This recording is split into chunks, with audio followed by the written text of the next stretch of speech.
team and now these haters salty. What's going on, everybody? Welcome to IE Sports Radio. I'm Niners Jess, along with Ty Alston, Maddie B, and your girl Bex. We are the East Coast Red and Gold. That was a pretty cool video, Ty. Well, thank you. Kept it new and short so we can Yeah. get this thing going. Yes. Ready to rock. How's everyone doing? As we just discussed, Same. it's the Mondays of Wednesdays ever. Yeah. Exactly. All Long right. day. Really long day. Yes. I feel like Kyle Williams returning punts. Oh. He who must not be You named. had to do that, right?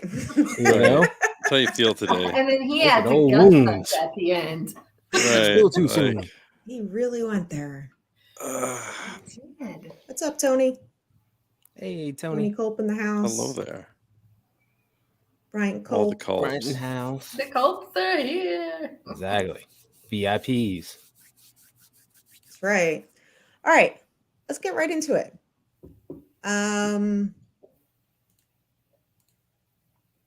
Our friends at PFF, top 10 ranked 49ers players. McCaffrey at number 3, Deebo Samuel at number 10, Kittle number 3, Trent Williams number 1, Nick Bosa number 3, Fred Warner number 1, Greenlaw number 8. Who do you guys think is the most important player out of that group? Do we get to Yeah, pick Becca. one for each side of the ball? You can. I mean, you have other reports coming out this week about Nick Bosa being a foundational building block for the organization. So, on the defensive side, I think you have to really give Nick Bosa a real strong vote of confidence there on that side. But on the offensive side, I mean, who was up there again on the offense?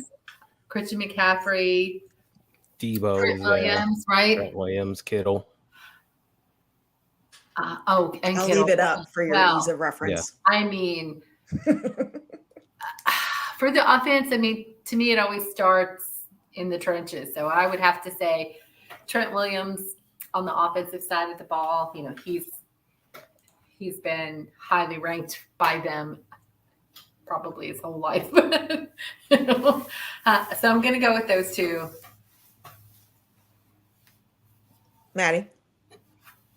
Christian McCaffrey, because the whole offense runs through Christian McCaffrey. Now, that's how that works.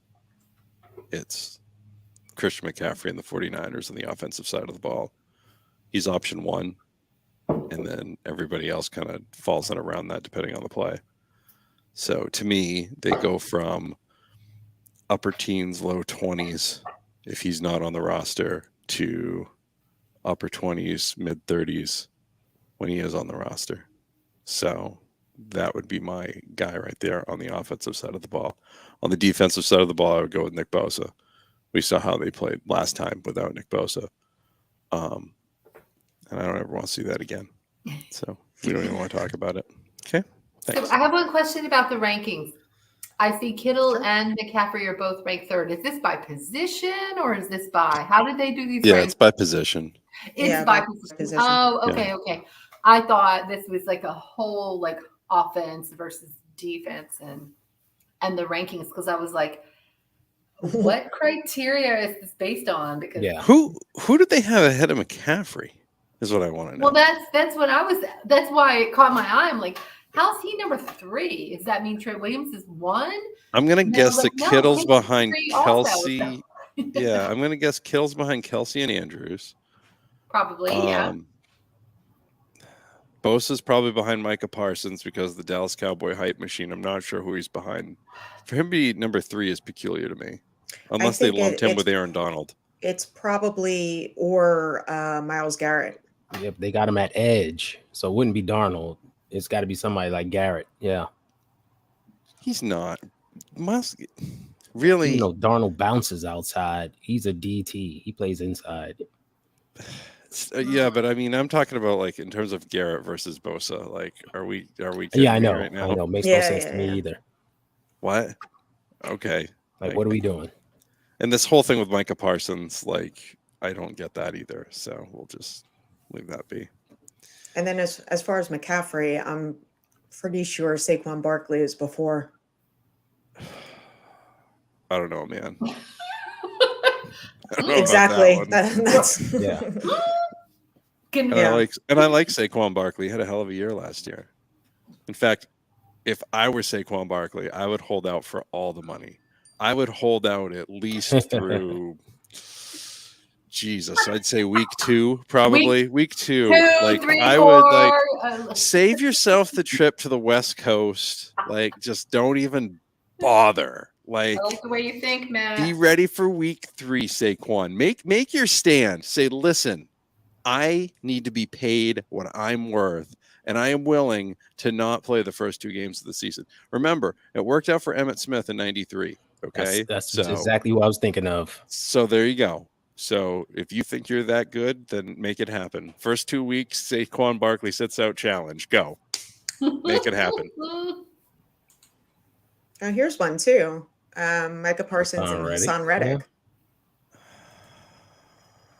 Hassan Reddick or Nick Bosa? Hassan Reddick, Nick Bosa in a UFC cage match.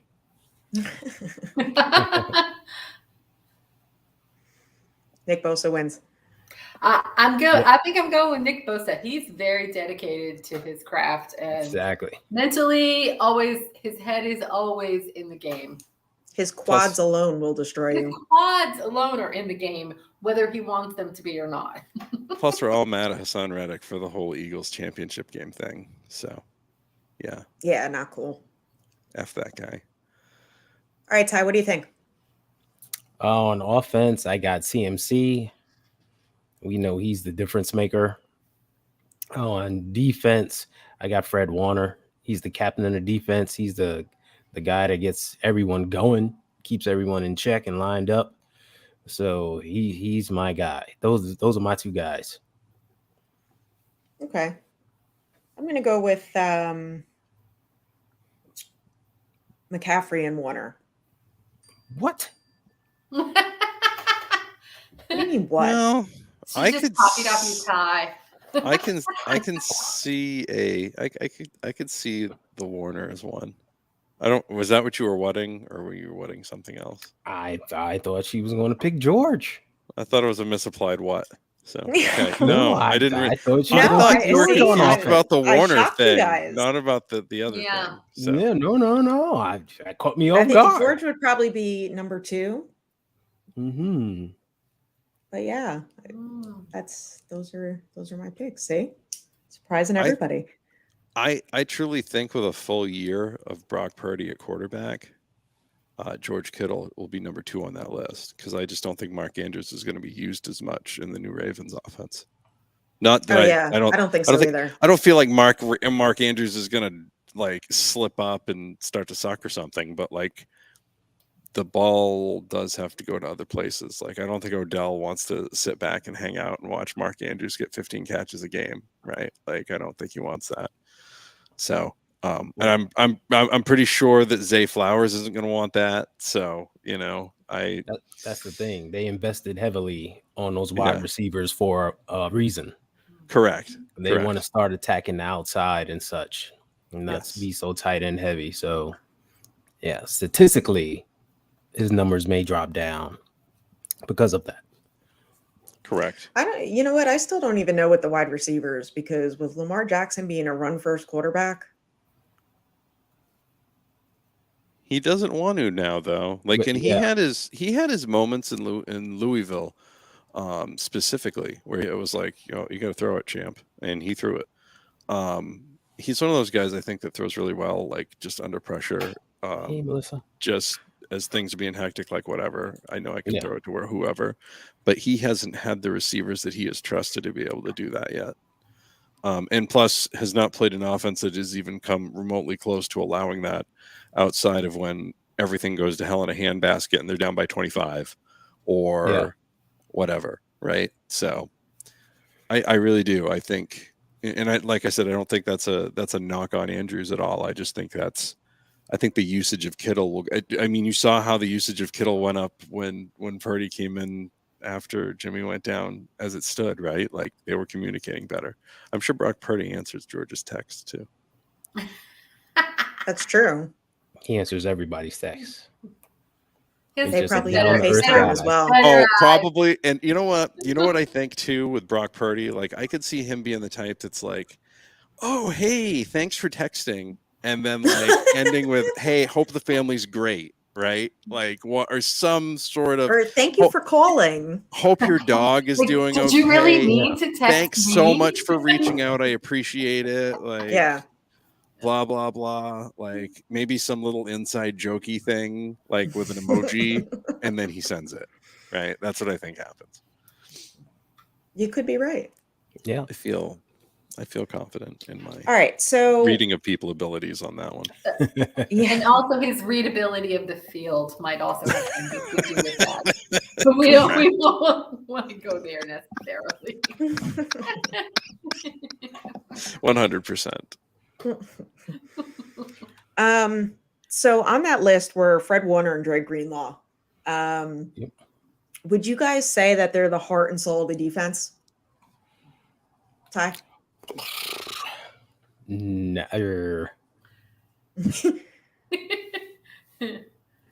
No.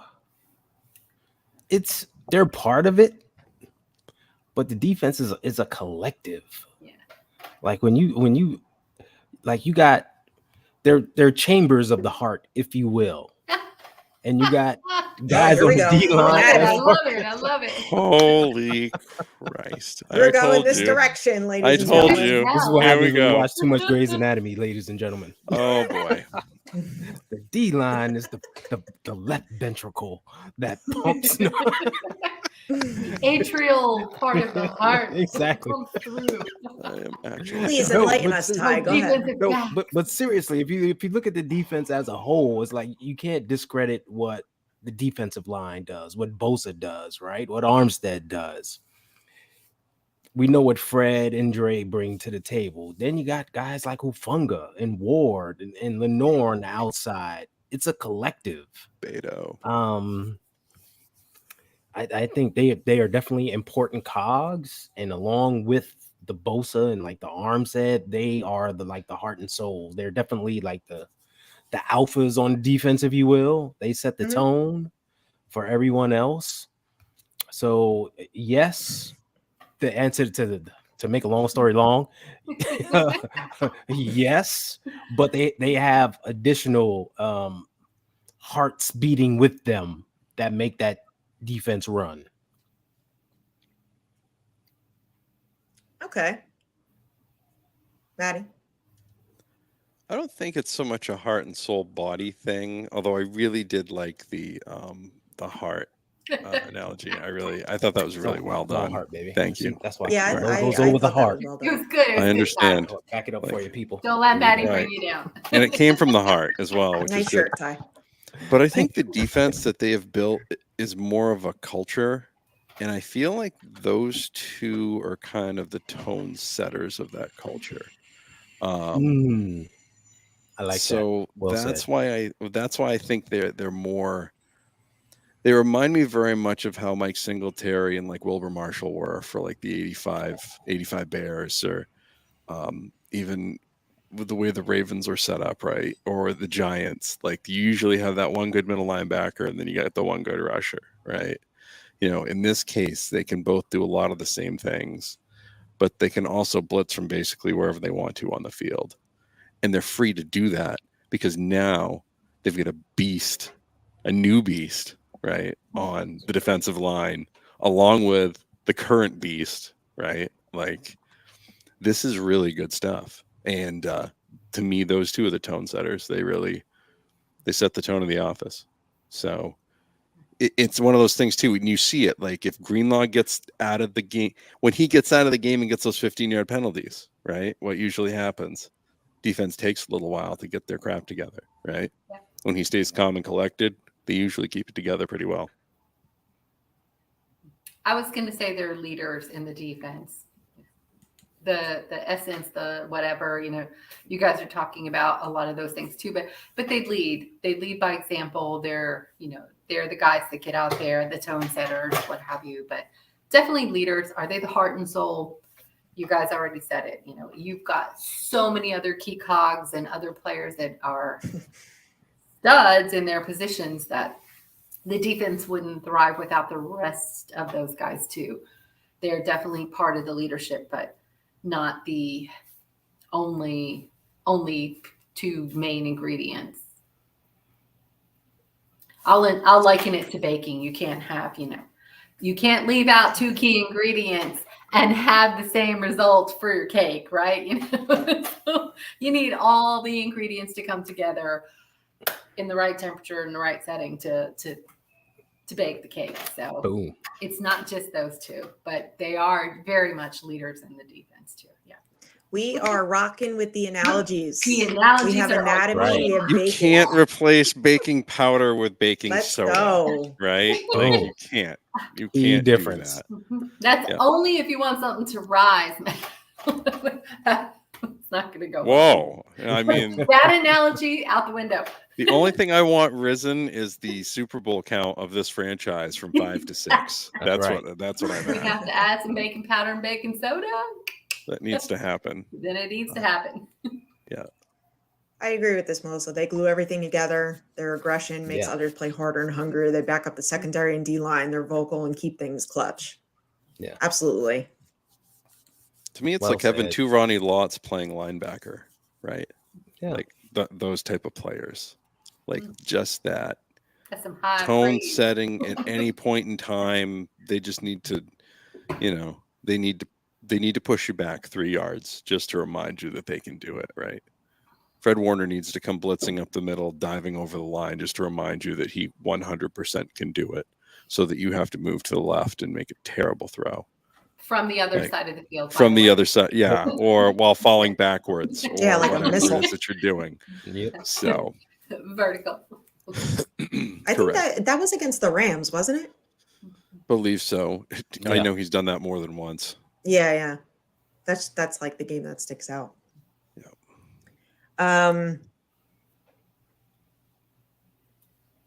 Impact player on both sides of the ball. Who you wouldn't normally pick. Like a secondary.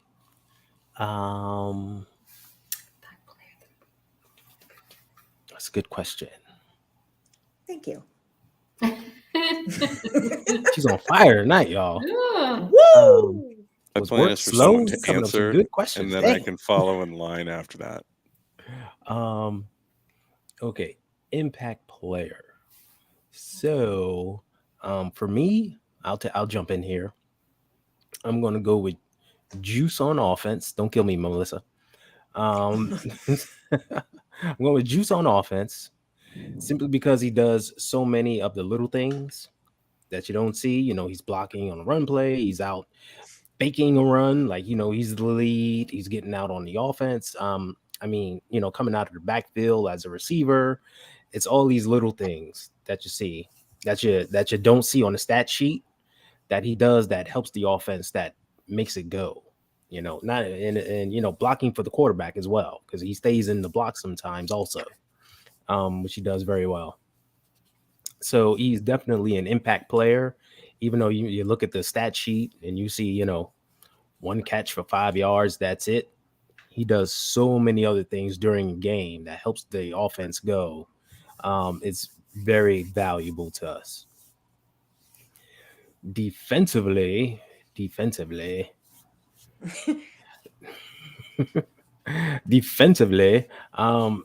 gotta go Eric Armstead again. I talk about it. I talk about it all the time. Eric Don't see Armstead is your George Kittle. And it's okay. You don't see We're all you right don't with see it. a lot stack up on the stat sheet, but he gets in there and does all that little dirty stuff, right? Taking on double teams, crossing the guard's face, getting pressure, things like that. That just helps the defense overall, and you need that. So those are my two guys. I like your picks. Thank you. Very, very thoughtful. And they actually, yeah, I like them. Becca, what do you think? Well, you took my Eric Armstead pick. All right, you can use them too. Yeah, I mean, I'm gonna because he's my pick. I would say if we're talking the last year or so, I think TDP came in and really made a big impact for us. Sort of under the radar. He came in and really chewed up the yards when we needed him to at the end of the game. Everybody's gassed out or what have you. And we needed a fresh set of legs in there doing the dirty work. He was doing the dirty work, getting the first Jordan down, Mason. running the clock, doing the things we needed him to do. And I thought it was very impactful in the way that we needed it to happen and for those things to do it. And to Melissa's point, I almost picked Juwan Jennings, but I have him slated for something else. Gotcha. Maddie? I'm going to say Aaron Banks because you're going to need as much stability on that offensive line as possible. And his ability to just develop and do the things that we wanted him to do a year earlier. And we were all mad that he wasn't doing a year earlier, but it just turns out he needed some time to get ready to do those things. So now that he can do those things, you want to be able to do some more things. So I'd like to see that this year. And I think you will see that this year. Also, I think Jair Brown, I think he's going to make a big difference in that secondary. I think he's going to be very impactful.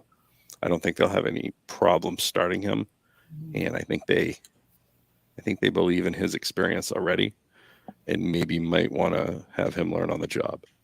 So I wouldn't be shocked if he could either win the job in training camp or, maybe if they start off like 2-2 or something, which typically happens for whatever reason.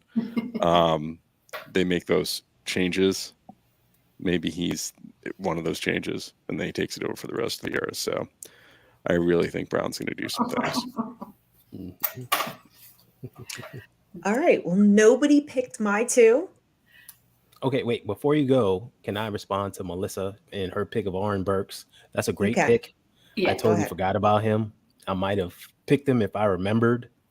But he filled not only special teams, but like when Fred got dinged and he had to go on the field and replace him, or when Greenlaw was out, he was the next man up. He played very well, filling in for them. And it went totally under the radar, but he played admirably. He didn't make any big splash plays, but he kept his keys, played his assignments, and did very well. And we all talk about that torpedo play that Fred Warner had. He was the guy that set that whole play up. And everybody go back and watch it. But he was the guy that first recognized it, took on the double team, split it, forced the running back to the inside, and set that whole thing up. So shout out to Melissa for calling out Oren Burks. Melissa's always on top of it. Like she can always see the things. Always. She's smart. That's one thing that I really like about all this stuff is like seeing how different people see the football games, right? And the different things that they watch and look for. Yeah. Mm-hmm. Okay, Jess, who was your two? Let's hear it. All right. On defense, I'm going with Mooney Ward. Because this year he should be lights out because of Coach Wilkes and him being a secondary guru. And not saying that Mooney Ward struggled or anything, but I just think that he just, sky's the limit, keep getting better and better. Yep. And on offense, I'm going with center Jake Brendel. Because he's on my mind too. Because he's important. He's run very game. important. He's got to snap the ball. Right. He's got to snap the ball. Make the line calls. Yeah. Exactly. Line calls. He sets the tone for the entire play. Yep. Exactly. A very underrated job. Well, Melissa, I kind of put a twist on the question of who you normally wouldn't pick Right. So I had to That's stay why away we from didn't pick some of 85. the options. She forced herself not to be I able to did. pick, Yeah, I'm yeah. sitting here and I'm like, which is really "Ugh." impressive. So that was like the second round of picking players that she did not pick George I Kittle. I know. know. Yes. So They, What they, the- they Thank must you. be. They Thank you must for be fighting. counting, Maddie. They blocked each other on Twitter or something right now. that's a They're hell of a know. streak. mad. Yeah, there's some. Did she mute him? You think that's what happened? Yeah, there's he's a on muting? mute or something, right? Melissa, wow, Jake, for real? Yes, for real. Well, It's that's why someone we who didn't you pick wouldn't CMC normally and pick. other So players Yeah. on offense too, Something 'cause it was different. the not normally pick. Yeah. Think about how important it was to transition from Alex Mack to somebody else last year, right? Yep. And I mean, Okay. all of us, I think, have talked about Burford, right? Like we've probably talked about him nonstop, but Brendel really doesn't get a lot of credit. Yeah.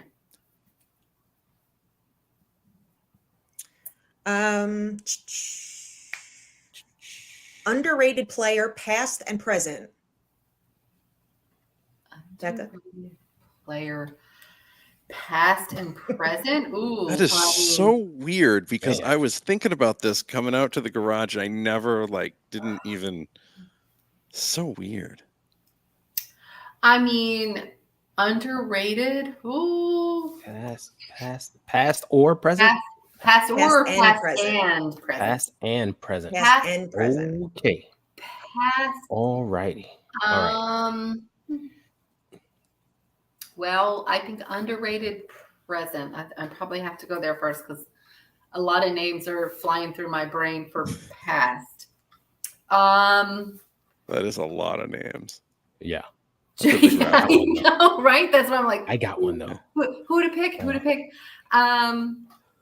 Present. I I think love Juwan stumping you Jennings. guys. This is great. Well, Who's yeah, your pick? because I think Juwan Jennings is one of those guys who's underrated and gonna, I think, really come out and surprise people next year. I really see him. He's grown a lot over the last couple seasons, and I think he's ripe for a good year. I think he's gonna, do something. Melissa, I was thinking tight ends. Delaney Walker is one of the two names that I came up with because I thought when Delaney played for us, we didn't, we didn't exactly light it on fire. Although I think he was on the Super Bowl squad and got traded off to Tennessee or something. I don't know. I just felt like we didn't use Delaney Walker enough or in the right way and didn't do the right things with him. And, he went to Tennessee and really, really they put him to good use. It was tight end one there. Yeah. They rode him like a $2 pony. Well, I mean, he got playtime. I mean, I don't think we Yeah. used him well in our situation, but he was a great player. Yeah, I mean, past. Gosh, there's just so many options there. Lord, I don't know. We'll just stick with Delaney Walker at this point.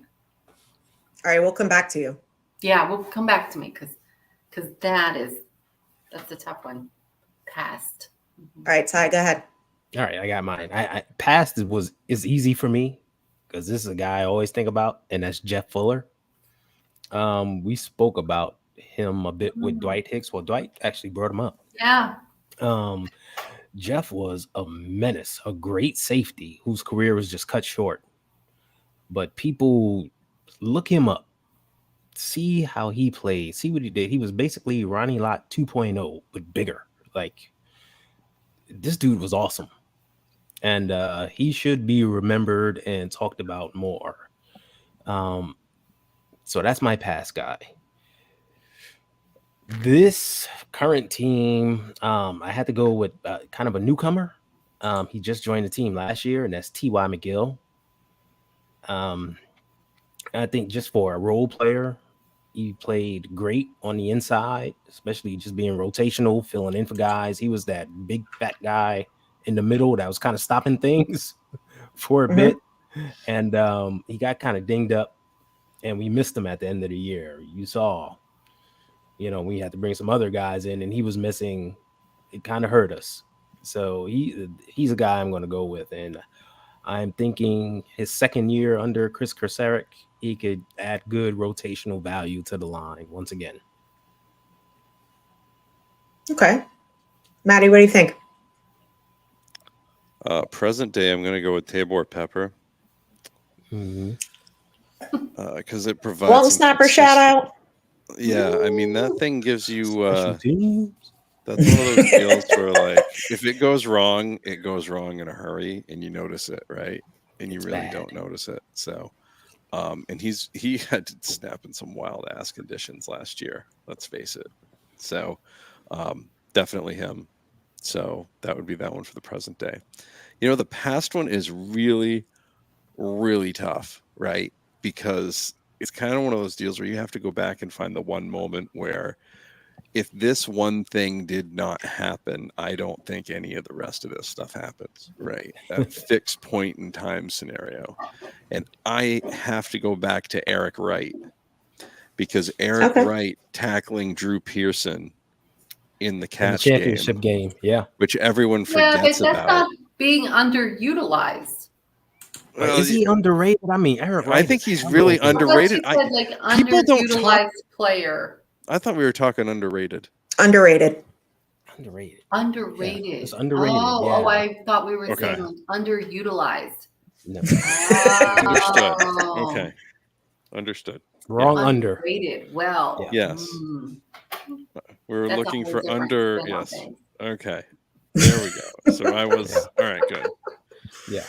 But when you talk about like the great corners of yesteryear, right? Like, he doesn't get the national attention that he should, right? He True was that. he was True pretty. that. You know what? True He that. was I'm thinking of sneaky. it from a 49ers mind. From an us standpoint, But, we all yeah. know, because like we watched things, right? Mhm. Like we saw the whole thing go down. Yeah. But others move on, and the only one they ever talk about is Ronnie Lott. Yep. Right? They even called them Dwight Hicks and the Hot Licks, Hot and they Licks. still only talk about Ronnie friggin' Lott. Ronnie Lott.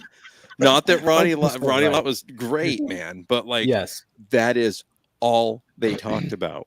You would think it was, Ronnie Lott and the Hot Rocks. I don't know what you would call it. I'm not sure what the name would be. But like, it doesn't make any sense to me how that works. The Mhm. narratives are two completely different things. So to me, Eric Wright completely underrated, because if he doesn't make that tackle, Drew Pearson's probably still running, and the catch doesn't happen. And And it doesn't I don't matter. think it The nullifies catch- the none of catch. us are here Yeah. right Yeah. now. None of us the are here catch right now. happens. Like but Back to the Future, catch the doesn't Polaroid, we matter all because disappear, yeah, right? Mm-hmm. exactly. All right, Becca, coming back to you. Okay, well, now if we're talking underrated players, I mean, that could be even somebody like Dwight Clark, who is known for one thing, one play. John Taylor, who didn't really get the props that he should have for all that he did servicing the 49ers, for all those years. It's all been Jerry Rice. But he was integral. And even somebody like Garrison Hurst played so well for the Niners That's awesome. for years. I mean, now underrated, that's a whole different. I was going through like underutilized players. Like, who does Oh, that's hard. I don't know. Let's save that for next week so we have time to think about that one. Yeah. Yeah, there you go. Yeah. I like that There we- question. I just That's don't a have good the one. brain power to do it today. Yeah. Yeah. Because that's a But yeah, lot I of mean, players. underrated. I think there's a whole host of Niners that you could pick from. I mean, there were Yeah. years I would say that about Frank Gore. Even. Mhm. He carried the team for some years and didn't get we Literally did. sucked, but Frank Gore had he was the guy who made it a thing. So Yeah, yeah, it'll work. I don't know. It's just He was the offense for a he while. was right. Yeah. Exactly. Led Yeah. the team in rushing and receiving for like 2 years. There's two Mhm. eras. There's the West Coast offense and there's the Frank Gore offense. Right. Okay? And that's pretty much what there was. He was the offense. Yes. Right. Yeah. All right. So my past is JJ Stokes. JJ Ooh, Stokes. another guy, right? Mm-hmm. And my present, I'm actually going to go with Juice. Juice. Okay. Yeah. I feel Look like at he's that. very, very underrated. And, Ty, like you said, he helps the offense do whatever. So yeah, those are my two. I remember when JJ Stokes was drafted, they traded Mhm. up to get him Get at him. number Yep. 10. And JJ Stokes in college football the year before was like that dude. Yeah. Like Beto he has was no in love for JJ college. Stokes. Yeah, he was. JJ Stokes was the Jerry Rice of college football that year. And for him to come to the 49ers, I was like, can't believe it. Melissa They with got number another one. 34. They Yep. got another one. They got another one. They crushed it. And Ty Streets. he didn't quite reach the goals that we wanted for him, but I'd still take him over Michael Crabtree. Well, I mean, I see Melissa's Me U44, too. but that just makes me think of, well, Tom Rathman was probably also a bit underrated as well. And let's just clarify your vitriol for Juice, not Tom, because You know who else a could? little love there for Tom. You know who else could get an honorable mention? When Juice took that number, I was like, I don't like it. You do not put that on. Take it off right now. Who do you There's got, Maddie, someone for who honorable could mention? For honorable mention, William Floyd. Oh, he was yeah, a that's- Bar real none.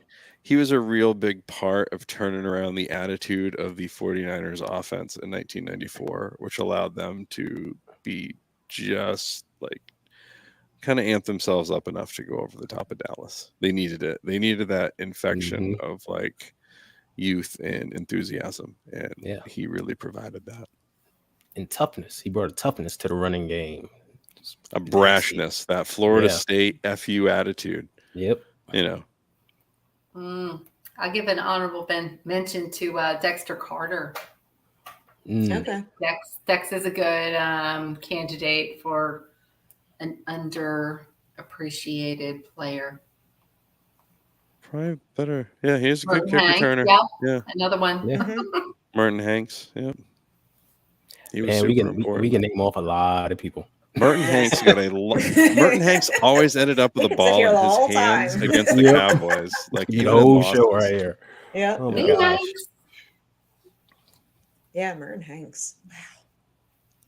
I love Merton Hanks. Tim, you know who else? You know who Chicken else? dance. Speaking of that, Tim McDonald, You want to say his cohort, Tim McDonald. Tim Yeah. McDonald had the ball. a guy that yeah. I wanna 'cause, throw in I a mean, he nice came comment from here. Phoenix. From Melissa. Hey. Deeply appreciate the ECRG crew for so many reasons, but especially for being your warm 49er loving selves. No BS angry nonsense. Well, thank Yeah. you. That Thank is you. I don't have time for that. I only have time for that when I'm driving. You don't. That's excellent. Yeah, we save it for the car when I driving. save it for the Yeah, car ride just home driving. when I'm like, See what that are for you the doing? Jersey drivers. Why did you pull out in front of me to go 10 miles an hour under the speed limit? I need Oh, I you hate to that. understand. Help me. In the help left me lane. Make it make Got it. sense. It Harris doesn't. Barton. It doesn't. You know what? Harris Barton for two reasons. One, he was a really good Okay. offensive lineman. Yes. Two, he was Steve Young's therapist. Mhm. Yeah. Steve Young talked about it in his book. It was for Mhm. Harris Barton. Like Harris Barton and Brent Jones, man. Those two were like his boys. I've seen Brent Steve Jones, Young's another tight Oh, end. man, Let's talk Love talk. Brent about Jones. underrated. Brent Jones. Yes. All right. Brent Oh Jones. yes, and I'm I surprised almost that said name Brent slipped Jones my mind. first. I really did, but Alright. I actually thought Brent Jones wasn't underrated. I thought he was very appreciated. So I did not pick Brent Jones, but Mhm. but yeah, I mean, in Niner history, we've got a lot of depth in this category. All right, I got a Anshul in the house. question. What's up, Anshul? I got to reverse Uno you here, Jess, and this is going to be a little bit Down in better. the reverse card. And hopefully Uh-oh. this is something we can use in a clip. But Tight End University ended last week, and the one thing that I noticed is Tight End University does not have a Hall of Fame. So who would you be putting in the Tight End University Hall of Fame, like your top 5? There's going to be there may be a 49er on there. There may not be, but we're talking all-time NFL because you get to get the first 5 in, and then you can induct people every year after that. That's right. Oh. And it's just tight ends. That's it, right? And you can take off we can list all the Hall of Fame tight ends now. Like, congratulations, we know those are it, right? But who comes in after that? Who that hasn't made the NFL Hall of Fame should be in the tight end Hall of Fame? First I don't know if I know who all is in the tight ends that are in. But I mean, I can think of a couple off the top of my head that might not be in, but will ultimately be. Yeah. I mean, Rob Gronkowski's one. Oh yeah, he'll be in when he's ready. Kelsey's one. Yeah, Kelsey. Kelsey. Tony Gonzalez. I don't know if he is or isn't. He is in now, I think. But you want to talk about Niner ones, like with Brent Jones. We just mentioned Brent Jones. Brent Jones. Come on, Vernon right? Davis. Yeah. Russ Francis is in, right? Russ Francis, I think, is in. You mentioned Vernon Davis. What about George Kittle? Well, I mean, Georgie. we talked. We mentioned Kelsey and them. Is he if he had a Patrick Willis career, knock on everything that he doesn't decide for that to happen. Only because I don't want to see Jess go through that personally. Jess is a good person, and I just want to see George Kittle play for a very, very long time and only for the 49ers. That is it. I don't want anything 100%. else. There's a lot of things that I need to have happen, but George Kittle staying with the 49ers is one of them. That guy is the face of it. Because he's the one who's out there all the time. He's that guy. So you need somebody like that. It's because then at that point, it doesn't matter who's a quarterback as long as they do a really good job. I agree with you 100%. I figured you would. No argument there. Talk about that ECRG love. But then you get guys like Mark Bavaro, right. Wesley Walls. Wesley Walls was a good tight end. Ben Coates. Ben Winter Coates. Oh, yeah. Wow. I mean, Jay Novacek. Big J with Dallas. Was so many Ozzie years. Newsome tight end? Ozzie Newsome. Ozzie was a tight I'm end. pretty He's sure in the Hall of if Fame. I'm running through, and I don't have a list in front of me, but I'm pretty sure it's Kellen Winslow Sr., Ozzie Newsome, Mike Ditka. Oh, I didn't even know he was a tight end. Yeah. Yeah, he was a tight end. Let's see. What about somebody like Jimmy Graham? Do we think Jimmy Graham is going to be one of those guys? Or Jason Witten. That's a good question. Jason Witten. Yeah, I mean, so. Jason Witten. Kind of Yeah, thing. Jason Witten for sure. You have to have a Jason Witten in there. Greg Olson. Well, it was Greg Olson and the Travis Kelce and the guys that are running tight end university. Yeah, if you run tight end university, you have to be in the Hall of Fame for that. But you can't probably be until should long in the after. tight end university Hall of Fame. But they invited my Gronk God. this year, which I thought was cute. So he came, and even though he's not. What about Zach Ertz? Is he still playing in Philly? Is he still a guy? No, he went I'm to sure got jokes. He's in Cardinals. Arizona. Okay, yeah. Ross Dwelly only against Dwelly the died. Seahawks. Only Dwelly against the died. Seahawks, Ross Dwelly. Ross Dwelly at home against the Seahawks, absolute monster. Fun. Every time. Yep. Other than that, no. And back to David's question, considering George Kittle's playing style, how long does he have left? Hopefully a very long time. He takes good care of himself, David. That's the key. Yeah, he And- does. Yes. The key. And here's the other thing too. Haven't seen a Speaking lot that of the into whole existence. Hasn't been a whole lot of off-season surgery, rehab. It's just back into the lab, back into the lab, right? And he seems to do a really good job of mentally breaking from the game as well, which I think is so important for these guys. Yes, he does. Some of these guys really just feel like they have to stay in it all the time. You Yeah. gotta get to the gym every day. You gotta get to the gym every day. Well, yeah, you can get to the gym every day, but like you don't have to just go through all your football drills today. Maybe today you go hang out with your family for a little while. Maybe today you go to WrestleMania. Maybe today you go to an NBA playoff game or something, right? Like something different. I So think that's important. Pulled up the top 25 tight ends. Yeah. According For I me, think- with George Kittle, somebody. it's how long he wants to stay in football. Right. That's Because he has so many other avenues open to him that he can like go doing do. commercials. Like like doing commercials, like Jeff is TV, like radio, doing commercials wrestling. with pineapples. Yes. Yeah, he can walk away whenever he wants to, and he's still true. set. He's okay, Yeah, I agree. which I is think- great for him. So that's the key question. Just how long does he want to do this? You know, does he want to just You know stop, what? hang out with Claire, start the family? Right. So, yeah. As long as he's still having fun, which he is, Mhm. that's that's key right there. But I think the whole Yeah. team, takes care of their bodies good as a whole.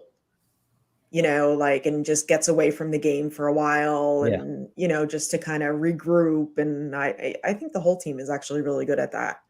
Yeah. In my opinion. They seem to be this group of guys definitely. Yeah, there's a bunch of guys we have not mentioned in this top 25 list. You want to read it off, Okay. Becca? Antonio Gates. Well, we mentioned Tony Gonzalez, Antonio Gates, Rob Gronkowski, Travis Kelce, Shannon Sharp, Yep. Kellen Winslow, Ozzie Newsome, Mike Ditka, John Mackey. Yes. There's a lot of commercials in here. Jason Witten, Dave Casper, Oh, Witten's already in. Okay. Greg Olson. It just says top 25 tight ends of all time. Oh, okay. Okay.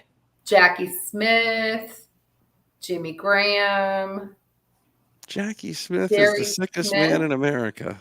Mhm. Ben Coates, Charlie Sanders, Todd Christensen, Keith Jackson, Dallas Clark, Heath Miller, BR. Vernon Davis, Riley Odoms, Jay Novacek, Zach Ertz.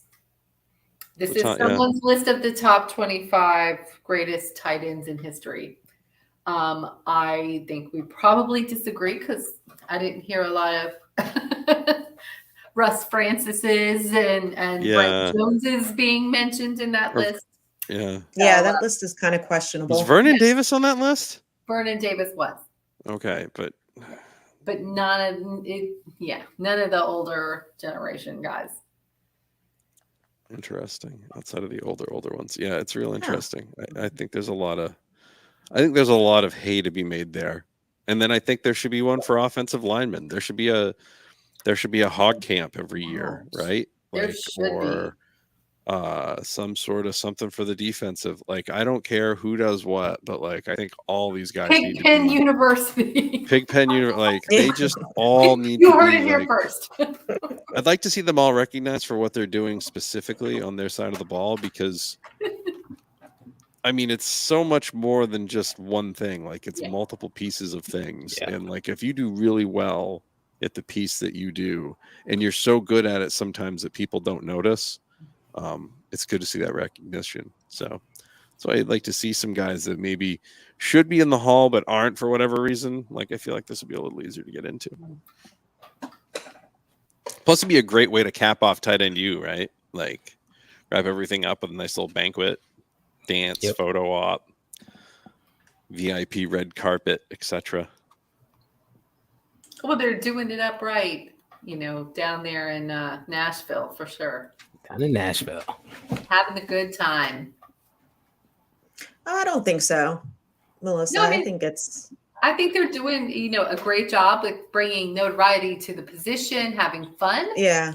and I think they're putting forward a good program. You see more and more people participating. I mean, I didn't mean that sarcastically. I meant that legitimately. Like they're doing it upright down there. He has a world-class gym at his house, that he had custom made.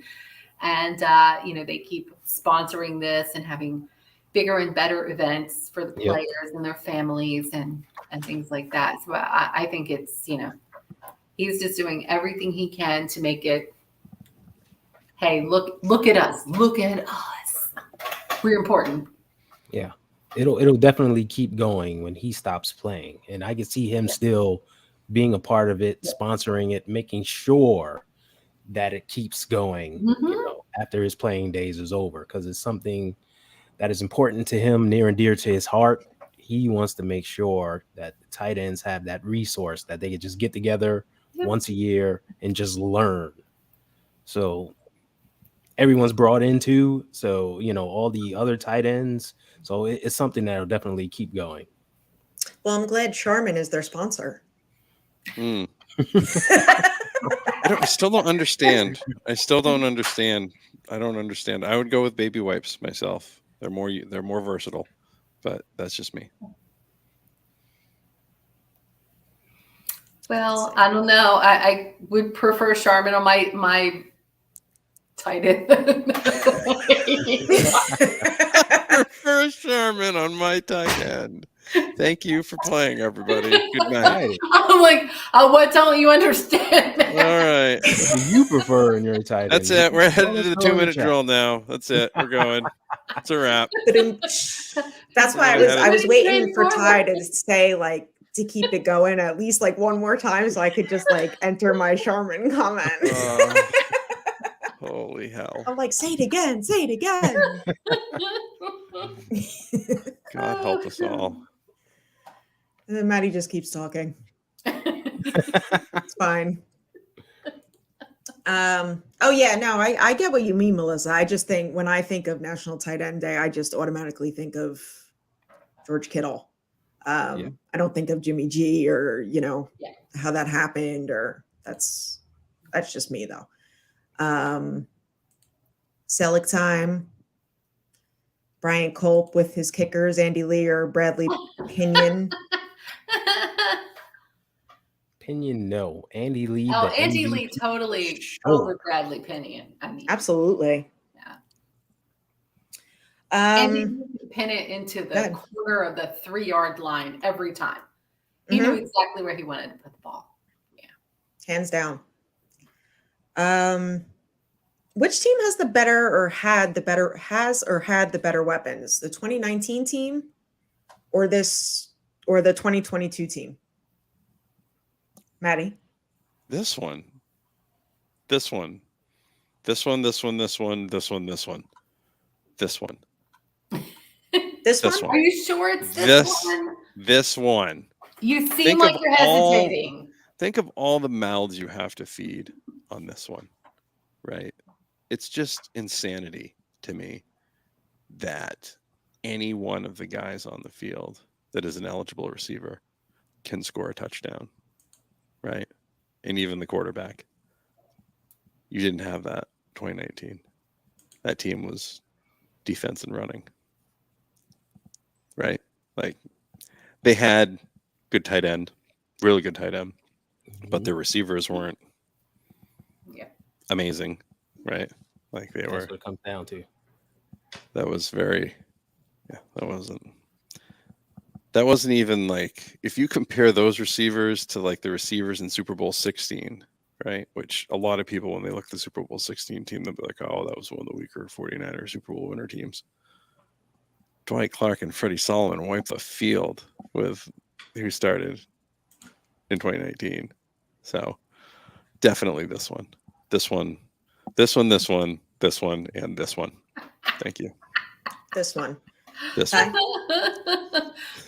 We got I love the WON. exaggeration of Melissa putting Matt's words in writing. Melissa has a future as a court stenographer. It's her secret Do they passion. still exist? Yes. Stenography. I mean, does somebody really sit there and do shorthand? Yep. I could never do that. Oh my god. I'd be like, whoa, whoa, whoa, whoa, slow your roll. I can't even type out repeat my that? own. I can't even type out my own thoughts. Like, what are you Jesus, talking about? Jiminy Christmas. Like, what are you saying? Yeah. All right, Ty, what do you I think? agree Which this team roster is better? far more stacked than the last one.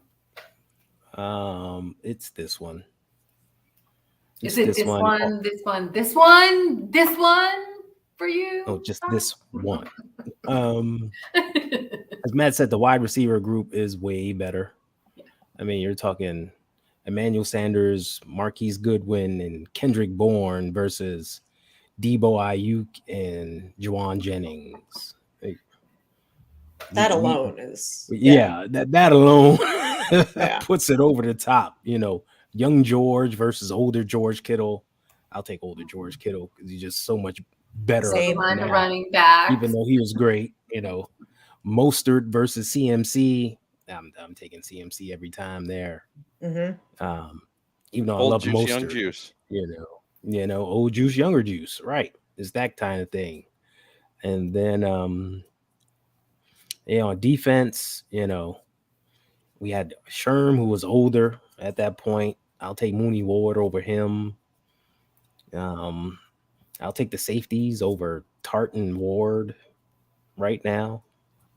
He dropped that would-be interception. So I ain't gonna care about that. He's on Asante Samuel Island, man. David Fulcher Lane, whatever it was, or what? No, who was it? Who was it that shot that dropped the pass? I don't think it was him. What pass? Somebody else. When? The one in the Super Bowl 23. One of the Bengals on the one of the late drives dropped an interception. That was that. Oh yeah. I forget. I can only remember the next right play. before Jerry Rice scored. Yes. He dropped. Went right like Jerry he Rice would have got the next probably ran it back for a pick six. Like he It was would have been a pick six, but on he it. dropped it, and Yeah. Jerry Rice caught the next pass. Yeah. Yeah. Now I got to do some digging. Some digging. Yeah, Google that. But I'm taking this team. I think it's just better overall from top to bottom. Becca. Yeah, I mean, I agree. I think all the positions are we're stacked. We have marquee players everywhere you turn. The lines are solid on both sides. People are healthy. We have great coaching staff. You know, I'm going to knock wood. We don't seem to have a lot of controversies other than position one. And that doesn't seem to be a controversy right now with, Purdy is QB1, but I really want to see that get settled and squared away. But otherwise, I mean, the team is just full of weapons. You can't turn left or right. And the backups have backups that are great and are weapons, and you can't deny who we have on this team. I think we upgraded, and with whatever F grades we got in our draft or whatever poor grade people thought they should give us on who we drafted, I think we really, really did a great job of solidifying our entire roster. We have a good problem on our hands. We have an excellent team, and I think they're way better. I think so too. I'm going to say this one as well. And I'm going to go as far as saying that I think we get number 6 this year. Yep. Yeah. It's happening. I Yeah. hope so. Like I need to be like cognizant to see it. I feel like this is the year. Yeah. Right? This is the peak year to really appreciate it. And for me, it's like, and I know the situation, with the quarterbacks and stuff like that. But for me, I still think that we go and win it. Um, I did find and- that name, by the way. Go ahead. It was Lewis Billups, which, by the way, is another sad story. If you go follow that one, that interception did not that was not the end of his story. It did not end well. A Billy Buckner type of like career ending. Buckner ended up finding redemption, and of course, the Sox winning in 2004 really did it. But he had already been forgiven by the Red Sox previously. Like, he had come out for things. He even came back and played with them and hit an inside the park home run against the Angels in 1990. Like, it wasn't like they wouldn't let him back into his house or whatever, but it was not For a good the next while, year he for was- sure. In the off season, it was not that great, but like, it was like, oh well, he just came back. And then like when he came back to throw out the first pitch, like it was such a big deal. Like, oh, Bill Buckner's coming back, and we forgive Bill Buckner now. It's like, oh jeez, because you beat the Yankees, you can forgive Bill Buckner. How altruistic of you, jackasses. That's why I'm not a Boston sports fan. What up, Peter? Outside of the Bruins, like Hey, Pete. that whole thing, just Yeah. oh my god, stop it.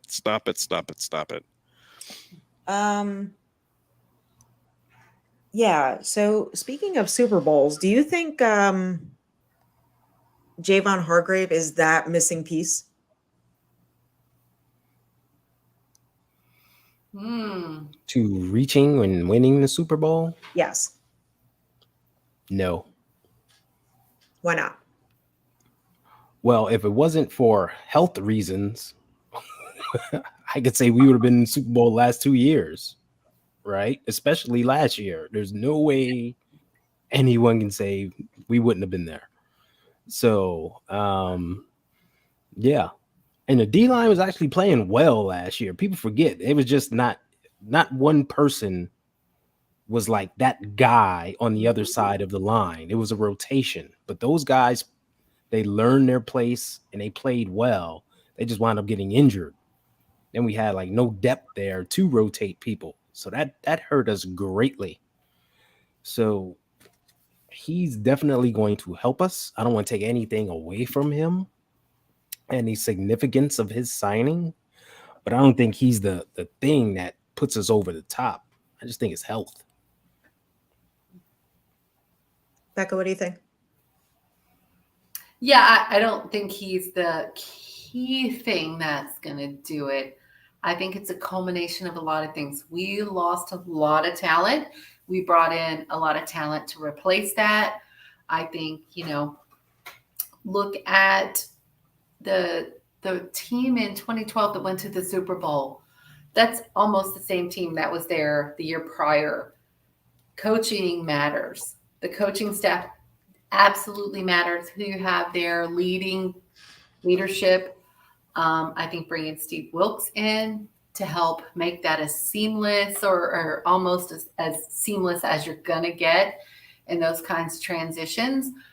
I think that's going to be one of the key factors that really, really helps us keep building and not miss a beat. We're not going to regress because we lost coaches. I think he's going to bring that stability and leadership and skill that we need to keep progressing and building on it. We have a solid team, but for me, it's those kinds of things that really, really definitely help. You have all the pieces. It's the glue that's holding them where they need to be. And, you look at it in your own experience at work. When you have leadership and turnover at the top, and things management starts to go out the window, you start to lose that direction of the ship. The people rowing aren't rowing in sync. Now you've got everyone rowing in a different sequence and you're not going anywhere. You're working hard and you're trying hard, but you're not getting anywhere because there's no one really.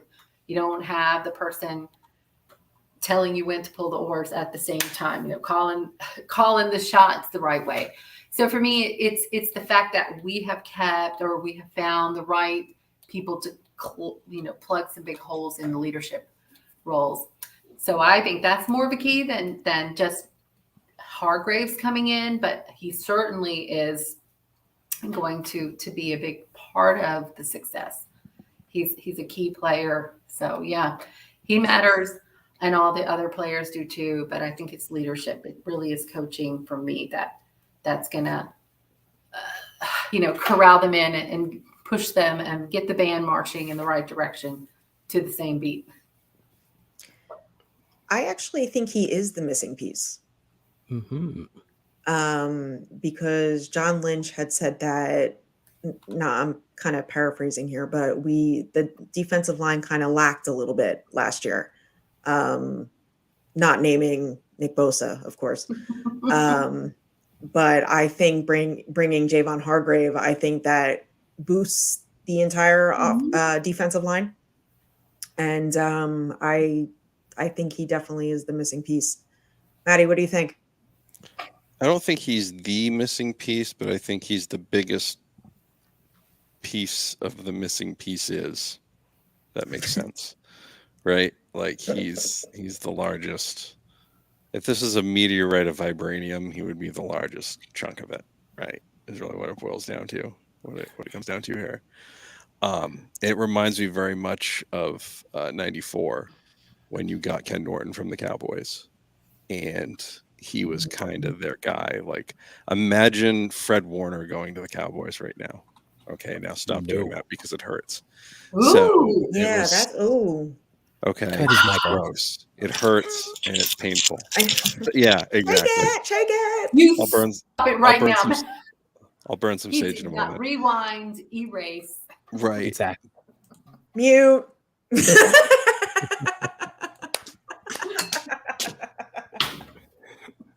That's So what the happens host when is you muted speak your mic. I'm like, blasphemous wow, words. I finally did it. I pushed the button.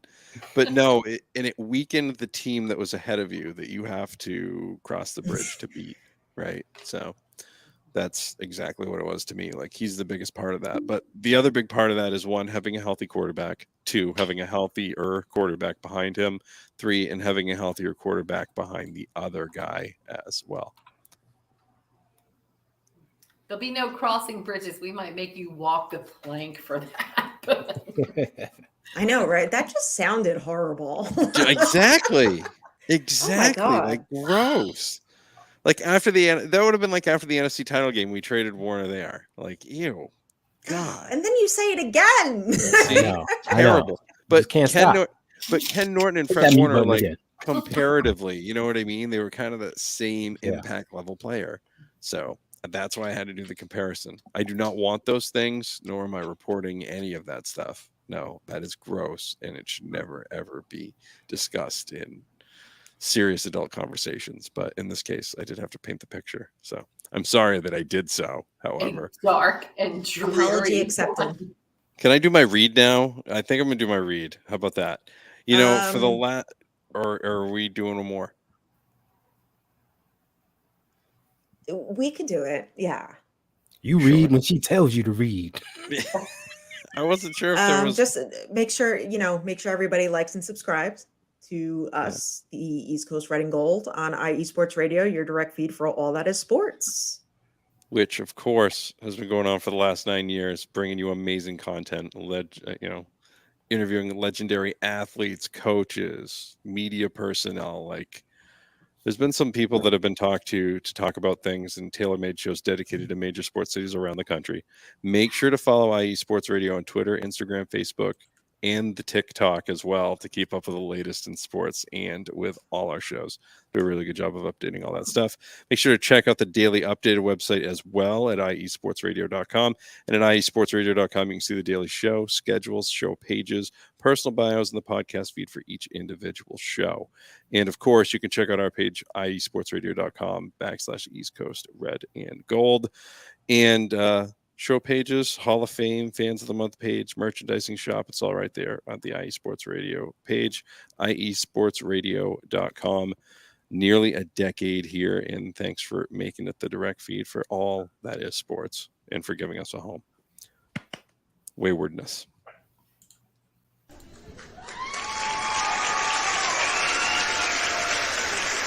I thought something was actually in this room with me.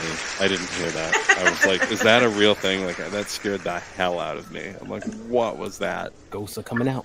I think it was like the original. Yeah, exactly. It was the whole. Yeah, I'm good now. That is There we go. the bum rush of you, of us all, like tackling you for saying Yeah. what you said before about Fred Warner. The lynch mob is outside your door. Yeah, right. Uh, Yeah, training can't come around soon enough. But sticking with the defense, right? We have two rookies, Robert Beal Jr. and Jair Brown. Yep. How big of an impact do you think that they'll make in their respective roles? Becca.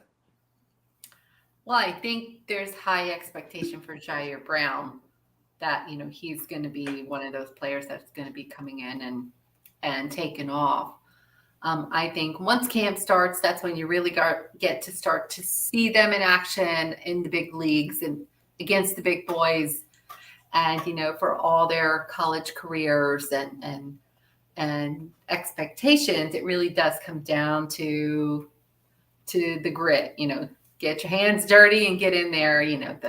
The meet and greet of the summer is over. That OTA stuff where we all get to come say hi, find your locker, and get to meet the cooking staff in the kitchen and what have you. The meet and greet part is over. Now it's time to get in there and get dirty and play some football and show that you really can get in there and play our style of football and understand what we're doing on the field and make that work. So I do think there's a high level of expectation for him. And I think from there, we'll see. I don't know that everyone will make the roster, but for him, I think he will. I think that's the expectation, that Jair Brown will definitely make the roster. Maddie. I think Brown will be a dude. I think he's going to be playing. I think he's going to be playing key minutes towards the end of the year. I think Beal might have kind of a Drake Jackson type of year just because that's how that works. Not anything on him. It's just a jump. It really is. Sometimes you can do it without hitting the wall. Sometimes you can't. So if he does it without hitting the wall, fantastic. If he does, well, we've been prepared for it, right? So they got plenty of depth on that depth around on that defense. Everything they do. So that's my 2 cents there. Okay. Ty, what do you think? Yeah, Jair Brown will make the most impact because he'll get the most playing time. Mhm. They'll go to a 3 safety set sometimes. So they'll just put him in the game, mix him in, make sure he gets some playing time to just get acclimated to the speed of the game, just in case he's needed, and to prepare him for next season. This is basically his study season because next year the job is his. So just the simple fact he'll get more playing time, he'll make plays, and I think his just natural instincts will kick in at some point, and we'll be like, "Oh wow, did you see Brown on that play?" It'll be those type of things. Beal is he'll get buried in the depth chart. Like he's got too many guys in front of him on defensive end. He will get some playing time, but it won't be heavy. It's like a situational pass rush thing, right? Like 3rd and 13. All right, speed rusher, just put him in. Let him get some reps. That type deal. But he's way down on the depth chart right now.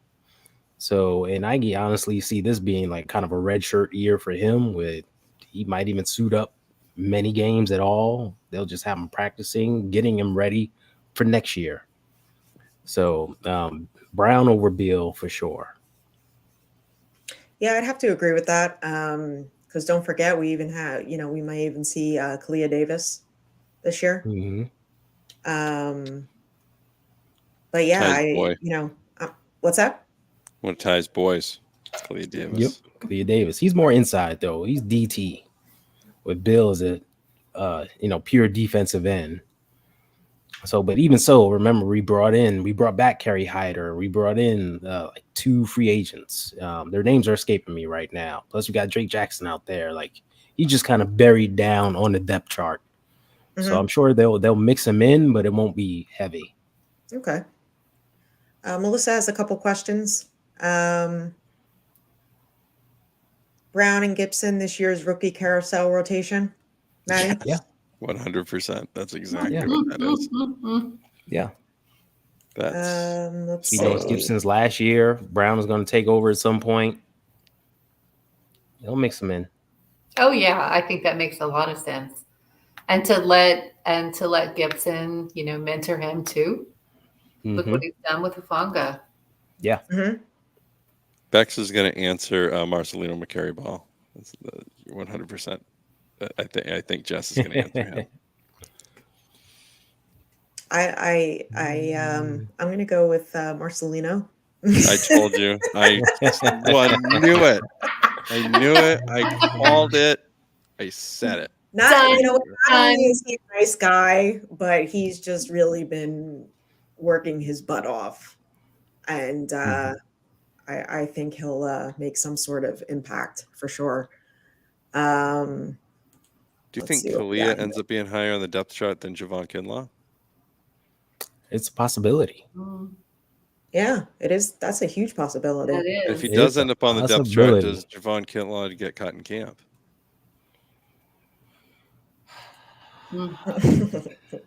I don't think so.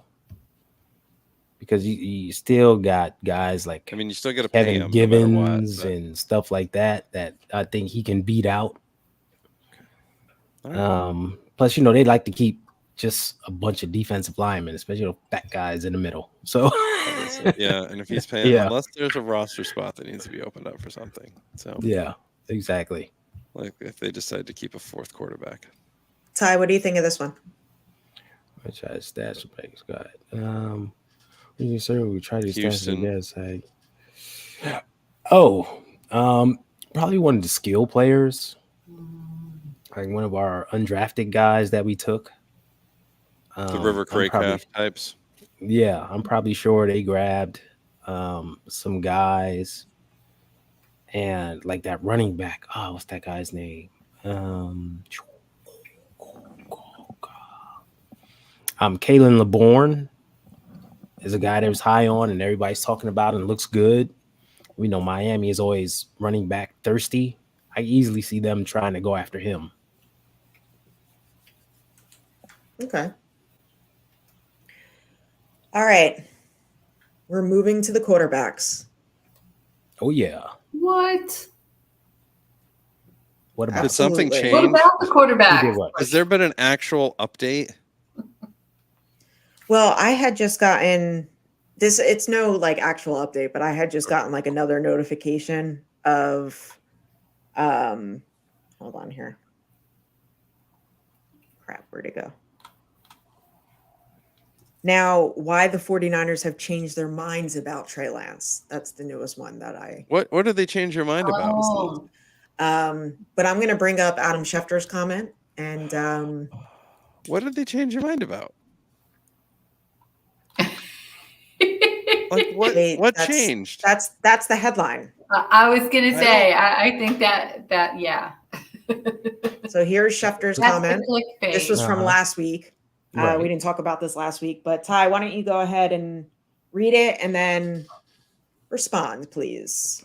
Okay. There was no trade market for Trey Lance, and the 49ers didn't have any trade talks with teams. Brock Purdy, if he's healthy, is the number one.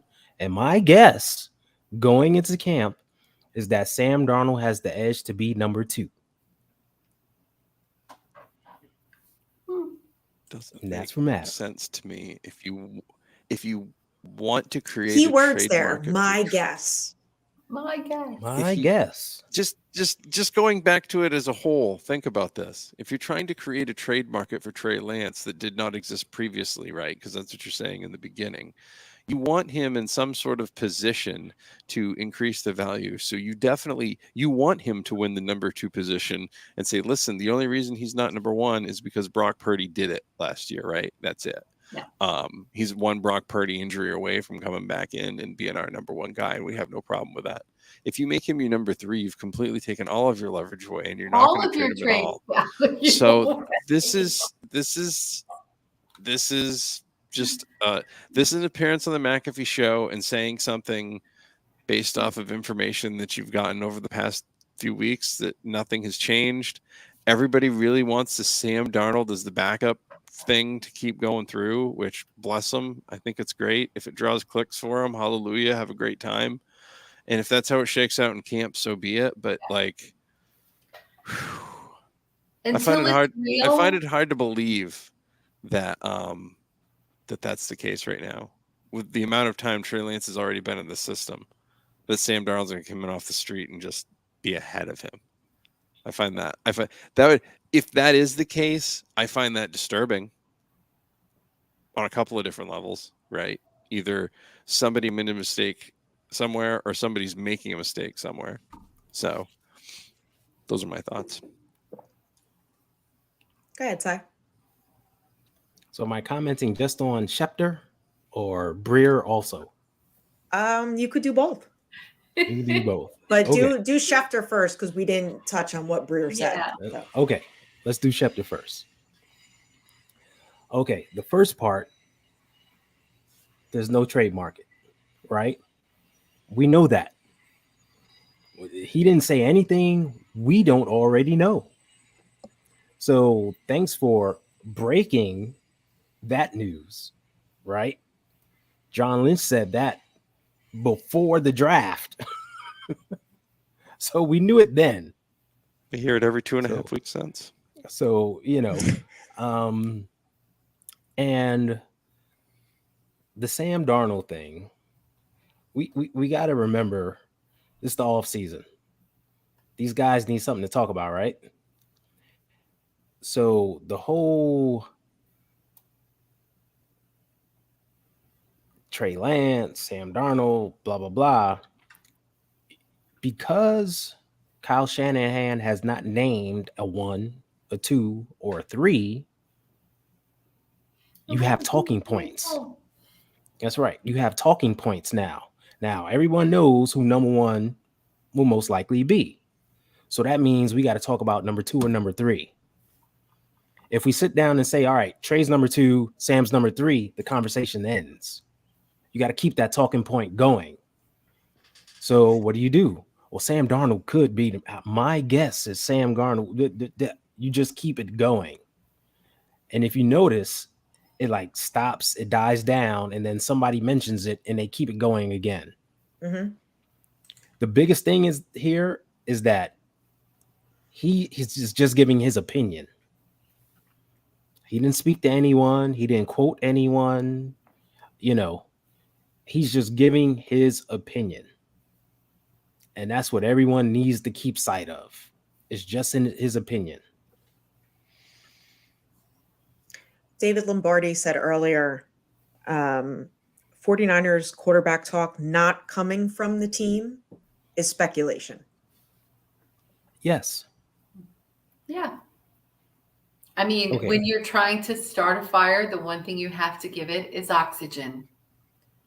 So Yeah. unless there's real, absolute fire from the team, there's no flame, and everyone's trying to start one, and that takes a lot of oxygen.